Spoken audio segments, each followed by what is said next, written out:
What brings you here this evening, and what has happened here exactly? Well, I got a report from my son that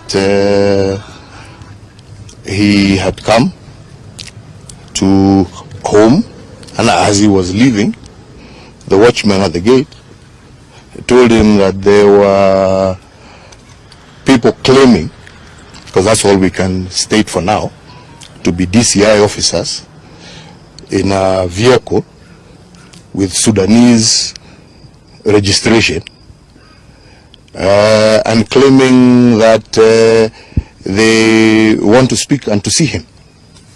And I told them immediately, I mean,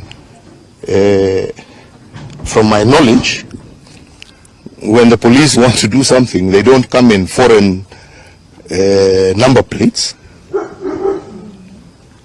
Number two, they have a warrant. Number three, they state their case, and they show and produce the warrant that is supposed to allow them to do whatever it is that they want to do. And I told them, don't open the gate. And unfortunately, I was in the office doing other work, so I just told them, just keep the gate closed. And I am now here, and I understand now they have left. Because I wanted to ask them, what are you doing in my son's home? Do you believe this has anything to do with the ongoing protests and, of course, having the opposition claiming the government? Unfortunately, I have no other explanation to give, because all of these things are flowing in a row. I have a whole minister of government staying there that is going to do I don't know what in front of my mother's house. I have people who have been guarding my mother for the last almost 50 years, withdrawn at night. I have now a situation where my son's home is being raided for things that I don't understand. So I ask myself, what does this government want? Because if it wants me, the fact that I've been silent doesn't mean I'm scared. Come for me. What does my mother have to do with anything? What does my children have to do with anything? Kama shida yenu ni mimi, I'm here. Right? Yeah? They know where I am 24/7. Right? Why all this? Intimidate a 90-year-old woman. Intimidate children. Right? If it is me you want, come and tell us what you want. Yeah. Mr. President, they have been claiming that you are behind the Azimio la Umoja protests and you're funding the protests. Perhaps, how do you reply to these statements? You tell me, right? And I have said it severally. And that's why I keep saying, maybe silence sometimes is not right. Yeah? But I have ignored it because I have asked myself, how? Yeah? What does the issues that Kenyans are talking about have nothing to do with me? All right? Have you seen me in any of those events? Have you seen me talk about any of those events? Yeah? Now if you say that because of my association with Raila, am I not supposed to talk to my friends? Is that a crime in Kenya today? Yeah? Is that a crime? Maybe you should tell me. If it's a crime, maybe you should say, oh, it is a crime to associate with this individual, with this. I thought the only crime was to associate with terrorists. So are you telling me that they are terrorists? Then, because then that would be the only argument you would have. Or bank robbers or something. Right? Yeah? But I thought we lived in a democracy in Kenya. I believed. Yes? And that's why I handed over, whatever. I may not have supported this government. Yes? But I accepted the will of the people, didn't I? You all saw me in broad daylight. Was I forced into that field? Right? See, I did what I was supposed to do. So what else do you want? Probably, are there any steps you're going to take after this from this particular incident? This incident, I leave to the lawyers. Because they should tell me what they want with my children. Yeah? Do they want? They've removed their security. Now I hear they want to remove their personal weapons. So what? Are they wanting to do that because they are planning something? And if they are planning something, yeah, my only plea Don't plan against my mother. Don't plan against my children. Plan for me. If it is me you want, leave them alone. What do they have to do with anything? Yeah? How many people are licensed to hold weapons in this country? Yeah? Did they not follow the right procedure? Tell us. Tell the world. If it's a question of illegal weapons, then tell the world, yeah, these people have illegal weapons. Right? But if they are licensed weapons, how many people in Kenya have licensed weapons? Even foreigners. Alright? So they follow the procedure. Right? So you withdrew their security. So they're not supposed to defend themselves. What do you want now? What more do you want? Mr. President, perhaps now that this is happening, and does this in any way waiver your support for Raila Odinga? Why should it? That is my democratic right. It is my democratic right. Yes? Enshrined in our constitution that Kenyans voted for. Right? That Kenyans voted for. Mzee Moi died as a member of KANU, and KANU ceased to rule this country in 2022. He died claiming I am a KANU life member. Was there a problem with that? Was there? Maybe you should tell me. Maybe there was a problem with that. Yeah? He died a KANU life member. To his grave, he declared himself a KANU life member, correct? Was there a problem? So what's the problem? Maybe you should tell me, maybe there's something that I don't understand. Mr. President, the argument here has been that if the fourth president. My apologies, the fourth president of the Republic of Kenya, Uhuru Kenyatta, the argument here has been that if you continue politicking, then you may lose. Have you seen me in any rally? Declaring maybe your support for. Any rally? Not really, but declaring. Have you seen me in any demonstration? Not really. Have you seen me anywhere except where? And all my functions are public. This government knows all the activities I have been doing, be it in Ethiopia, be it in DRC. I don't do it undercover. They know. Yeah. So which are these other activities? Maybe they should tell us. They're the ones who know. They have the whole system. Yeah. Instead of going onto cars to claim. See, that's what I'm saying. I'm here. Do you have to go and look for my mother? Do you have to go and look for my children? Right? Come for me. I'm here. Yeah? I'm here. In full view of you. Yes. So, if you have those claims,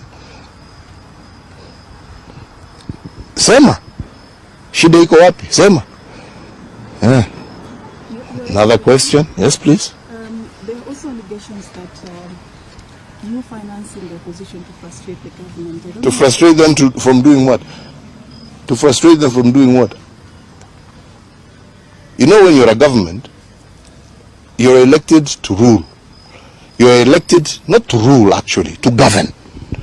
And to govern in accordance with the wishes of the people. Yeah? I am a retired person. Yes? Why don't they deal with the issues and the concerns that Kenyans are raising? That's what they should be dealing with. Not looking for scapegoats. Yeah, go deal with the issues that Kenyans are raising. Right? When I was in power, I was dealing with the issues that Kenyans were raising. Yeah? These are not new things. Yes? Have you perhaps had a tete-a-tete with the current president, William Ruto? No. I mean, you have a tete-a-tete with somebody who wants to have a tete-a-tete with you. He has not shown any indication that he wants to talk to me. And as a retired person, why should I go look for somebody who doesn't want to talk to me? Do you feel like perhaps the safety of your family is being threatened? Absolutely, and that's why I'm here. Yeah, and as you know, I have been quiet. But being quiet does not mean I will not defend my family. I will defend my family, right? And I will defend it to the end. All right? I defended Kenya and I did my best for this country. Okay? You may not think, whoever has that opinion, that is an opinion.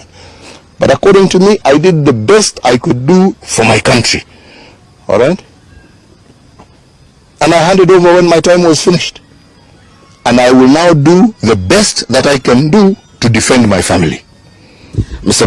The retired President, you called a Jubilee delegates meeting on in 22nd, I think, February or May. And the question here is, don't you think that is a form of maybe actively participating in politics, trying to iron out and rest the affairs of the Jubilee Party? No. And I said it when I was even right there on the platform. My idea and my plan was always to surrender my party. But what I completely rejected was the coup that was planned by this government to take over my party forcefully. And I said, let the members decide. But I will not hand over to some puppet group of people, all right, because they have government support. No. That is not democracy. Right? That is not to say that I was not willing to hand over. I wanted to hand over. I was prepared to hand over. But what I found to be completely illegitimate and unacceptable in a democratic state is to be forced to hand over to a group of puppeteers. No. Right? And I stood up and I said, let the members of Jubilee choose who they want to lead them. And that is the person I shall hand over to. And the politicians you're referring to, these were actually your allies formally. Do you feel betrayed in any form of way? I have no issue. They are free to do whatever they want. I can't comment about. Whatever they want to do, that's their business. Right? My issue is the membership. It is the people. It is the agenda that Jubilee went to the election with. That is what needs to be defended. What individuals do, you go ask them themselves. Me, I carry no grudges against anybody. And with the latest development in the party, what... I don't, please. Why are you diverting to other things? Me, I'm telling you what I am here, what I'm talking to you about, is the fact that when I was president, I defended my country. As a retired man, I am protecting my family. And I will. All right? And I will not be intimidated. Lastly, there has been a call for truce by, members. That's got nothing to do with me. Yeah, so truce, this, truce, that's not my business. Yeah, but leave my family out of it. And like I say, and I say once again, to you who think you can intimidate an old woman so that you intimidate me, who think you can intimidate children and grandchildren so you can intimidate. If you want me, come, here I am. Sijaenda pahali. Msiende kusema huyu ametoroka, ameenda. Niko na watu yenu, wanajua every second, wanajua niko wapi. Yeah. Wachana na watoto, wachana na wazee. Mimi niko hapa kama mko na swali na mimi. Sawa? Yeah? Sasa hiyo watu sijui wameenda wapi, waende, wakirudi, watarudi, kama hawatarudi, wakae, lakini kwangu, hii ni nyumba yangu, yeah? Sio yangu, ni ya watoto yangu, yeah? Na mimi nitalinda, kama kila mwananchi mwingine, atalinda mali yake, yeah? Sio ndio haki ya kila Mkenya, yeah? Na mimi siwaulize wanipatie walinzi, wakitaka kuwachukua, wachukue wote, lakini wanipatie heshima yangu ya kulinda pia mimi mali yangu kama Mkenya mwingine. Lastly, before you actually exited office, you had a meeting in Sagana and you said to the people that they will suffer after you exit. Do you think they make... You know what I said. So if you want to know about what I said, yeah? Me, I don't try and hide from what I said. Kwenda kufanya search button kwa Google ama whatever, utajua nilisemaje. Na hiyo ni public knowledge. Si namna hiyo. Kuna haja ya kurudia. Kwenda Google tu ufinye button, utajua. Ama namna gani? Na nawashukuru. Na ombi langu kwenu nyinyi kama fourth estate, lindeni uhuru wa Wakenya, yeah? Lindeni demokrasia ya taifa letu. Sina ingine. hiyo ni haki yenu, si ndio? Yeah? Na Wakenya wanawatarajia mfanye hivi. Sawa? God bless you. Thank you for coming and I appreciate it. Asante.